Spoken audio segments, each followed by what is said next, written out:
Yo, Philly 254 living life. Back at it.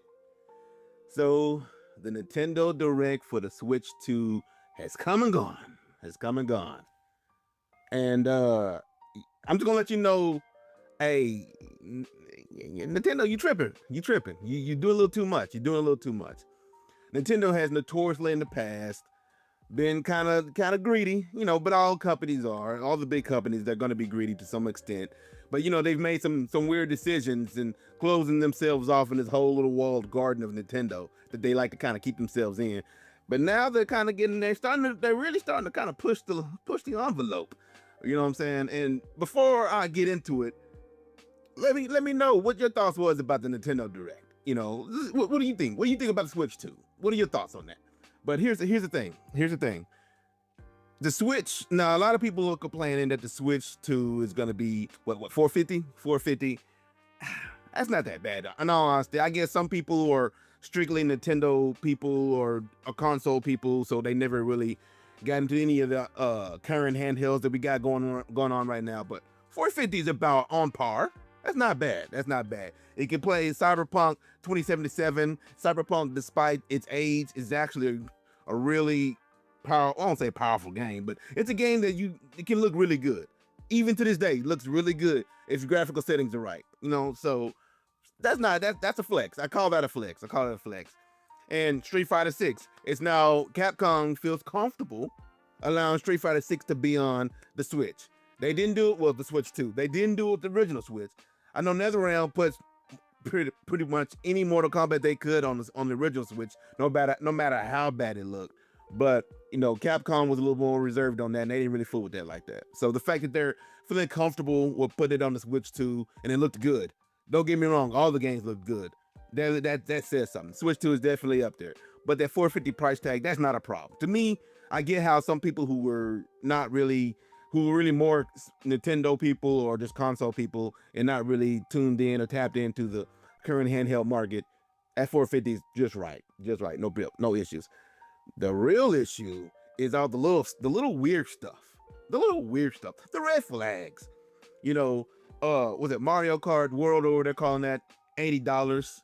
I know there's like some rumors right now saying 80 for digital, 90 for physical, but I don't think I've seen anything that flat out listed it that it's 90 for physical outside of Reddit people and whatnot talking about it, whatever.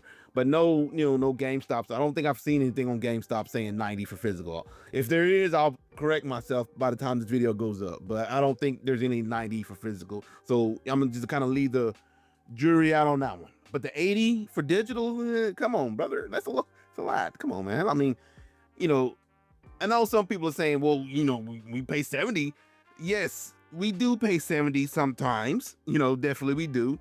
There are some games that come, was it Assassin's Creed? The new Assassin's Creed. It was 69, I believe. So yeah, that's the thing, especially if you're on the PC, in the PC world, where yes, you can see some 70s, but at the same time, you still see quite a bit of anything below 70. So I get that. But that 80, that's a lot, brother. We're $20 away from $100 for games. And the thing is, the problem with that is, and I hate to say it, but people, Nintendo folks, they're gonna eat it up. Like the diehard Nintendo fans is what I'm saying. They're gonna eat it up. They gonna be mad, but they still gonna buy that game because they still want to play that Mario Kart. And from what I understand, the strategy with Nintendo is first party, is going to be the first half of the first wave. So, how it is with any new console. You're going to have to kind of there's not a whole lot of games, right? So at 80, it kind of sets a precedent because once other companies outside of Nintendo start saying, oh, so they will pay 80. And let's just say that 90 is a thing. Oh, they will pay 90. Okay. Now we going to do 90. Now we going to do 80. That kind of, it's starting to set the precedent. That's a red flag, man. I even said the same thing when games starting to hit the 70, where, yeah, it's not that big of a deal, not that bad, but it's going to start setting the precedent once they start seeing that we're willing to pay for it. They'll start doing it more and more, Same thing with 80. It's going to keep creeping up, And then on top of that, and that by itself would be enough. But Nintendo's weird when it comes to online shit, man. They've always been behind the curve when it comes to anything online. when it comes to anything. So what I mean by that with the friend codes, I don't remember. You correct me. Throw me in the comments. Did it mention anything about friend codes? It would be just regular online shit now, you know. But at the very least, part of the whole gimmick with the whole Switch 2 was, you know, because you can't use the same gimmick from the original Switch. You know, the disconnected controllers and all that stuff. And keep in mind, I'm kind of going on, I'm just kind of spitballing. Keep in mind that $450 price tag, you're not just getting the console, you're getting the dock and everything else too, right? I know they made it seem like you get a hand, you know, you're getting the actual control gun. What do they call them? Controllers, Joy-Con 2, whatever they call them. But I mean, they're making it sound like that's a privilege. That's not a privilege. That should be standard. Is there an optional Switch that does not come with those? That doesn't make sense. So that's weird. But you do get the whole docking situation. So I mean, Steam Deck, Ally, anything else, you're not getting a dock. It doesn't come with a dock. You got to buy those extra. So that $450 price tag is a good price tag for the Switch too. I'm not tripping about that. But the thing is, now that whole gimmick of the Switch 2, besides the Joy-Cons being like mice or whatever, okay, that's cool, I guess. But that feels like a weird gimmick. That feels like a gimmick that they're going to try to push on us, but it's not really going to catch on like it should. You know, look at, what was that thing that Xbox One had at one time? I can't remember. The Xbox Connect. And they kept trying to really push that, even when, you know, they kept really trying to get us to do it, and it just really wasn't going to catch on. Sorry. It just didn't do it. That's what I feel like those mice are. Those mice Joy-Cons are. So, yes, they're technically part of their gimmick. I don't think that's the main course. They're trying to sell it as if it's interconnecting you with your friends, you know, beyond just the household kind of situation. So you can online, you got the camera, you got the chat, the voice chat. But here's the thing, we're gonna talk about both of those. The voice chat it's free until March of 2026, May of 2026, sometime in 2026. It's free up until then. Okay, so then we got to pay a monthly fee for the main gimmick of the damn console. One of the main gimmicks of the console. And you know it's a main gimmick because it has a button dedicated to voice chat. So if you don't pay that, whatever, and I don't know what the price is, you can correct me, but if you don't pay that subscription after that free trial is over with, that means you have a dedicated button to a gimmick that doesn't work. It's worthless. I don't think you can remap it. I mean, what would you really remap it for, to be honest with you? I don't know. That seems it's a red flag, brother. And then on top of that, the actual video camera situation they got going. So of course, they got the Nintendo camera, whatever you want to call it, the Switch camera that the Nintendo's gonna sell, and their whole gimmick is it works perfectly with the Switch 2. You don't have to worry about any compatibility issues whatsoever. And okay, and I think it's what, $50 or whatever. Okay, so whatever camera you may already have ain't gonna work. No, it will work because the Switch does have an extra USB. I think it's extra USB Type-C slot or something, and so anything can kind of plug into it. But here's the real question: will it work in per se exactly correct? How's the setup gonna be on this thing? Is it plug and play? The thing about Nintendo is they're notorious for, making sure that the shit, they only choose what's gonna work. Even though it can technically plug into their device, it doesn't matter. It's not gonna work. The device won't recognize it. So that could be a total thing. Even if it does recognize it, will it work right? Will it just be easier just to pay the $50 or whatever just to buy the Nintendo version? Or whatever third-party version that's Nintendo branded or, Nintendo approved, that kind of thing. Just like those SD cards, those Nintendo branded SD cards. They're always way more than regular SD cards. And I'm like, come on, man, let's give me some SanDisk. It's called a day. I don't need an SD card with Donkey Kong on the front. You know what I'm saying? So it's that kind of situation where they're banking on people just sheeping their way to Nintendo branded stuff. And then on top of that, I don't know how well non-Nintendo branded, video cams would even work with this thing. Is it plug and play? Will it work exactly as it does on like your computer, on your PC or whatever? Who knows? That's the real question. I mean, it feels like they're nickel and diming, man. It feels like they're nickel and diming. They're getting you for your money. These games are super expensive. Oh, speaking of games being super expensive, it comes bundled with some software that's basically a tutorial of how to use the Switch 2, but they're saying that it's a bundled software, meaning there is a version of where you have to buy it. You have to pay for it. There's a way you may have to pay for it. What? Why? I have to pay for tutorials. That's weird. You know. So I don't know. It's weird, and I'm not really a fan of it. The console itself is well. I know plenty of people complain about that, but the console itself is well within price range, especially for what you're getting from it.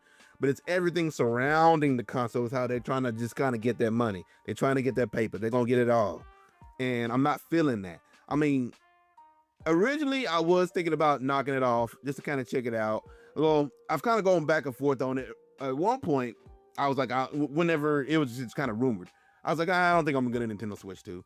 And then I was like, well, I might knock it off. The more I thinking about it, then I started seeing the Nintendo Direct, the Nintendo Direct, and they're showing all the other games that actually work with it and whatever. I was like, well, it seems pretty neat. But then they started showing how they nickel and diming you, and then Nintendo starts showing its face again.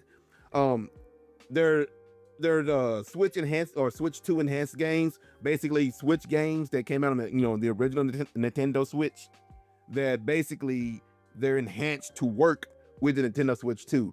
Now, I'm assuming with those enhancements, maybe some graphical enhancements or some things like that. But here's the thing. If you own it already, if you already own the game, you get a discounted price, which means, I don't know what the discounted price is, but that means that how much is the full price version of this technically Nintendo Switch 1, Generation 1 game? How much is that? And if I remember correctly, isn't this Switch 2 LCD? Let me know. If it is LCD, I'm again spitballing off my memory now. If it is LCD, don't we have a Nintendo Switch OLED already? Are they saving that LCD? Are they saving the OLED for their inevitable mid-generation upgrade? Switch 2 Pro or whatever they want to call it, or Switch 2 OLED. I had a homeboy, he was talking to me this morning, and he basically said, it seems like the Nintendo Switch 2 is their fuck-up console. If you think about it, every other console, Nintendo kind of fucks up on. The Wii U, it's like they do really well, and then their follow console to it sucks. It doesn't hit the right buttons. It's like they try to, I don't know if they try to capitalize on the popularity of the previous version of the console, and then it just doesn't work out. They built basically a whole console generation on this, trying to capitalize on the popularity of the previous version of it. Sometimes I'm inclined to agree. This is their fuck up console. No, don't get me wrong. The console itself is amazing. It seems amazing. The games look amazing. It's everything around it that they're fucking up on. That's the problem. The console itself, if things are priced normal, if they didn't charge you to talk to your friends, I'll fuck around and get Discord and call it a day, pimp. What you want to do? If they're going to charge you just to talk to your friends, a lot of consoles, a lot of companies now even saying, man, online, whatever, just get the online's free. It's part of the deal. No, online's not free with Nintendo. You want to talk to your friends, you're going to have to pay us some money. Shit. Pay us paper. You want to talk to your friends. I ain't feeling that, man. I'm not really liking that. Let me know. You let me know. I'll keep asking. You let me know. Is this something you really want to do? Is this something you really want to purchase? Are you on the fence about it? If you especially already owned a Nintendo Switch, personally, yours, not like your kids or whatever, yours, are you still buying it, the Switch 2 blindly? Or is it making you kind of think about it for a minute? Because keep in mind, the precedent they're setting, especially with these super expensive games, these are trial runs, baby. These are trial runs. Meaning, if we eat up those super expensive games, we buy these $80 games, it's possibly $90 games. You think all the other gaming companies aren't gonna pay attention to that shit and be like, well, shit. We were just gonna do an Assassin's Creed, future run, but for like $69.99. But now we're gonna do it for $79.99. Now we're gonna do it for $89.99 for the regular version, not deluxe, regular.